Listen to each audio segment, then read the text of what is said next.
இன்றைக்கி முருகேஸ் கிச்சனில் நீளமான கத்திரிக்காவை யூஸ் பண்ணி எப்படி கத்திரிக்காய் மோர் குழம்பு பண்ணலான்னு பார்க்கலாம் வாங்க. இப்போ குழம்பு தாளிக்கிறதுக்கு முன்னாடி தேவையான ஐட்டம்ஸ் எல்லாம் கட் பண்ணி வச்சிடலாம். 2 வெங்காயம் கட் பண்ணிக்கோங்க. 2லேருந்து 3 பச்சை மிளகா நல்லா குட்டி குட்டிஸாக கட் பண்ணிக்கோங்க. கொஞ்சோண்டு கருவேப்பிலை, ஒரு கைப்பிடி அளவுக்கு கொத்தமல்லி, அதுக்கப்புறம் 4லேருந்து 5 பல்லு பூண்டை இடித்து நல்லா பொடியை கட் பண்ணி வச்சுக்கோங்க.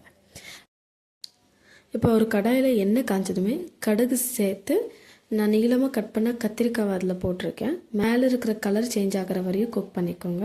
அதுக்கப்புறம் தேவையான அளவுக்கு உப்பு, ஒரு 1/4 டீஸ்பூன் மஞ்சள், 1 டீஸ்பூன் மிளகாத்தூள் இதெல்லாம் போட்டு நல்லா குக் பண்ணிவிட்டு செப்பரேட்டாக எடுத்து வச்சிடலாம்.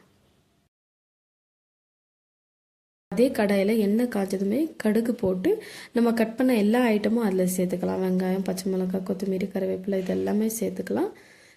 தேவையான அளவுக்கு உப்பு, 1/4 டீஸ்பூன் மஞ்சள், மறுபடியும் கொஞ்சோண்டு மிளகாத்தூள் போட்டு நல்லா குக் பண்ணிவிடுங்க.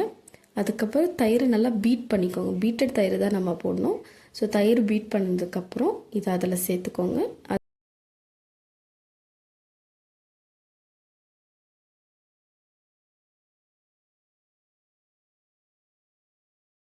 அப்புறம் நம்ம குக் பண்ண கத்திரிக்காய் மசாலாவும் இதில் சேர்த்து கொத்தமல்லி போட்டு சர்வ் பண்ணிங்கன்னா டேஸ்டி அண்ட் எம்மியான கத்திரிக்காய் மோர் குழம்பு ரெடி.